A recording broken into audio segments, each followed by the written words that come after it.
Hey, it's Tara Thomas Getman bringing you another installment of our LIFTu Live weekly video podcast. Joining us is Antoinette Logan. She is a global brand builder based out of Chicago, splits her time between Chicago and Atlanta. So, welcome to our interview, Antoinette. Appreciate your time being here.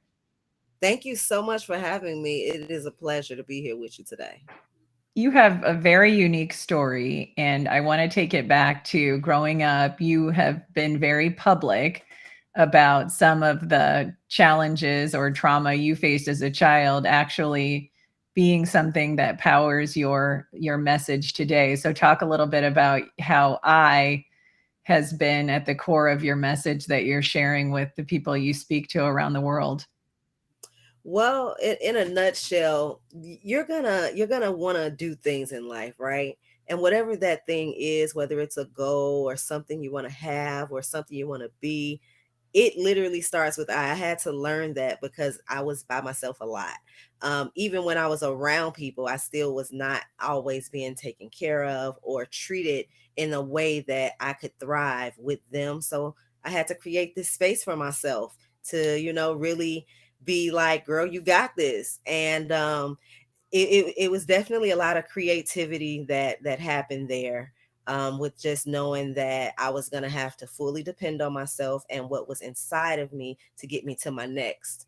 So that's where the it starts with I really comes from. I wasn't calling it that then because I really didn't have a term for it when I was, going through.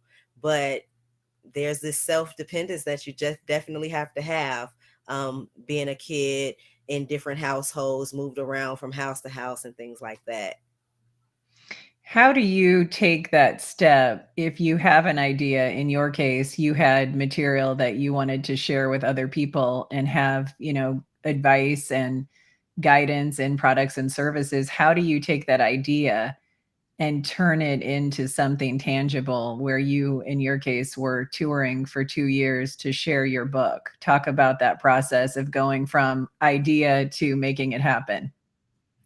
The book came about out of I caught my significant other with another woman, and I was upset, and I couldn't work. It was that happened on Thursday, Friday morning. I'm supposed to be doing consultations, and I couldn't do what I needed to do. I was still upset, and normally I would say my affirmations, but I got to do something different this time because this is a heightened situation. So I took my notepad out and I started to write them down on paper. And when I got to the information, loud and clear, it was something that said, "This is a book." And I said, "Okay." And I got up from the bed and I went to my table because I didn't actually have a desk. And because I do branding and graphics and stuff, it was easy to just create an outline and a format for the book, the pages on my computer screen instead of writing them down. That it literally was just like that. That was on Friday. Monday, the book was complete, published, and for sale. And a week later, I was booked to start my tour and I was on the road. So it wasn't Wow. a long process. It was a obedience. It was I heard my spirit say this, and I'm going to be obedient and I'm going to listen and do what my spirit told me to do. And because I did that, I was rewarded greatly in so many different ways. That's an incredible story. So, in your case, it happened virtually overnight that you were able to bring that message onto the pages and then deliver it in person. How does that process work now that you're guiding others? Talk about how you help people and what you're offering to sort of hold their hand when they try to build their brand. Well, it's kind of funny that you use the term hold their hand, right? Because with coaching, I've kind of stepped away from the coaching side so much because I don't like the hold their hand process. Um, I'd rather either give you the information or just let the company complete the services. I find that a lot of people don't actually want to take the action, that steps that they need to take, the step by steps. They want to get to the end of it all without doing all the steps that it might take. So holding their hand up because they're not moving as fast as we can. process. But in a nutshell, we're offering branding, we're offering the tools that you need to actually do the work yourself, and steps is in your hands. Like, who wants to have their brand in the control of someone else, right? Because if you have the tools in your hand and you can control how far you go, how much money you make or don't make, I think that you're the one with the power now. So, in the Iconic Speakers Network is the tool that we are offering to help you do that without having to hire a publicist. You don't have to leave your house. You don't even have to call me on the phone to ask for my help, because we're literally laying it out there for you. In less than 90 days, I was invited to speak on more than 300 platforms. And again, that came from a problem. Money was a problem because one of my clients, my main client that had multiple accounts with us, didn't pay when they were supposed to. It threw things off because that was like an anchored client. And I wasn't marketing my company and doing promotions on a regular. I didn't need to do that because I had a client that was consistent. So when things were not happening how they needed to, I'm like, the only way that I know to get in front of my target audience and get money now, because I don't have time to have to build a lot of trust with someone new, right? I need money now. It's to go to the media. It's to go to where the people that are looking for what I have are already at and hanging out. They are already trusting the people that they listen to every day, like you. They already know that you're not going to just bring randoms. You're going to bring people that can actually help, that actually, can do and walk the walk, walk the talk, I should say. Mhm, mhm. So that was my main goal. And when I did that, like I said, in less than 90 days, I had been on over 300 platforms, and I realized there are other people that need this, because platforms would ask me, hey, you got other speakers that and other experts in this field and blah blah blah. And I'm like, yeah, I do, but I didn't have time to book for the platform or for the speaker, because I'm like, they're not paying me. I got to focus on doing money making activities. So I created this group and said, look, I'm going to put a group together. You all can go and communicate freely, and that doesn't cost me anything but a few minutes to just make a group, right, and connect my audience. And it started to grow. But as people were coming in, you had seasoned speakers and seasoned business owners who were experts in their right, but they didn't have the tools that they needed to go and maybe say speak at a platform that would pay them $20,000. They didn't have a media kit. They didn't have a one sheet. And if they did, it looked trashy. It wasn't good. It wasn't going to be attractive to someone that's going to pay you that type of money. And because I have this knowledge, I'm like, I can help these people, but I do branding. So it seemed crazy for me to just throw something out there that doesn't look good. So that's how this whole thing kind of grew into being what it was, because I'm like, okay, let me organize it, put it in a system where they can understand what we're giving them, and they can use it in a way that's going to be beneficial step by step in the order that they would need it. Not if I used to be a publicist. So if I have 10,000 media contacts and I give it to you right now, if you have a trashy media kit or no media kit at all, you can't use those media Mhm. relationships for your benefit. If you do use them, it's not going to help you. You're probably going to hurt yourself, right? So it made sense to give it to you in a way where everything is in order. So by the time you get to the contacts, I've given you all the other stuff first. So it's a guarantee win, win, win for you. I appreciate that. If you're just joining us, this is Tara Thomas Getman. Our LIFTu live weekly interview guest is Antoinette Logan. She is a brand builder, former publicist, and as she described, a multimedia artist. She's also done some rap and performance in her past, which is really interesting, splitting her time between Chicago and Atlanta. I love what you said about not holding hands, because our company is in a similar situation. We're creating and now marketing and sharing all of our tools in what we call a soapbox. So somebody can take our brand experience building tools, the customer experience components, and really set their business up for customer success without needing to have an ongoing consultative relationship, because we're sort of giving them all the tools so they can do it themselves and move forward, taking our success and our background and knowledge, and then being able to tailor it and customize it to their own needs. So I appreciate how you describe that. How did Ask Miss Logan come about as a handle? What are the ways you share that and give people a chance to ask, and what are they asking you? It's so funny that you asked that question. I was known as Ready Red. That was my brand for so long, as an artist, as a radio and TV personality, everything. Even as a publicist, Ready Red was the brand. But I had gotten booked on this television show on CNBC, right?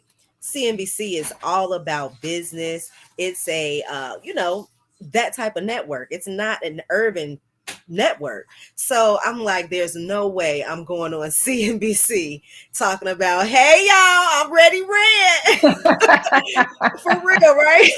So my actual birth name is Antoinette Michelle Logan, the AML. And I was like, how can it's so long though. So how can I shorten it, still be me, and still not put me in a box? Because I am for sure about making sure people know, do not try to put me in any kind of box, because I'm never going to fit. I do a lot of things. I'm skilled at a lot of stuff. I am very open, and I'm just not going to fit in this little bitty box. So I was like, I don't want to create something that says, oh, she does that. Because no, I do that, and that. And AML was perfect. Ask Miss Logan just fell right there, because it's so many things that you can ask me. People can ask me about trauma, life questions, business, branding, alternative education, technology, software to use for how to do something. Um, it's so many different things. I mean, I'm a chess player. People can ask me about chess, how to play chess. I have a very unique strategy of teaching the game of chess that is very well accepted by the urban community. There's a lot of different things people can ask me about. I love that. Have you seen, I have to ask, when you mentioned chess, The Queen's Gambit on Netflix? No, wait, It's is a wait, wait, it's a must watch for any chess fan or somebody at the level that it sounds like of your knowledge. It's a fictional story, but it's about a woman who takes the chess world by storm. So you would enjoy that. You'll have to is that check the that out. one, the Disney movie? No, it's a series Okay, on okay, okay. Netflix No, where I the haven't. actress is young and she becomes like a chess prodigy, and she's now in starring in some other pretty high profile roles because of the success of that. But I just think you would love it because it's all about the mental side of outwitting your partner or your opponent. So when you see somebody in your shoes in Chicago growing up, having, like you described, some of the instability of moving from house to house, experiencing exposure to some of the things like domestic violence, what is your advice for that person to be able to overcome some of that that's not their fault, and to empower them to be able to find the success that you've been able to achieve in your adult life? How do you advise somebody that's sort of in your shoes from all those years ago? I would say that the keys to survival is going to be your relationship building skills, like networking and building relationships, your communication skills, of before both of them, your authenticity. I think that my realness, my down to earth, my this is what it is, and this is that, you know, that allowed people to see me, and they like, okay, at least we know how she coming. You know what I'm saying? Mhm. And the relationships that you build. Um, I will say that when you're in the midst of the life, the struggle, and those situations, um, there are times that some relationships that you build and connect, are not going to be ones that ever know that. However, they can be very monumental for getting you through in that season that they are meant to be there. So if I had have known this information then, I probably would be way further along. But if I could tell someone that and they could take that and know that while in it, they can get further along in the spots that I couldn't. Because when you start losing some of those relationships, if you're not elevated mentally in a place of understanding why those relationships are not going with you, and to expect that and know that, um, sometimes those feelings can harm you too. It can make you feel away, and it's emotions that you start to take on that you can eliminate if you know certain things ahead of time.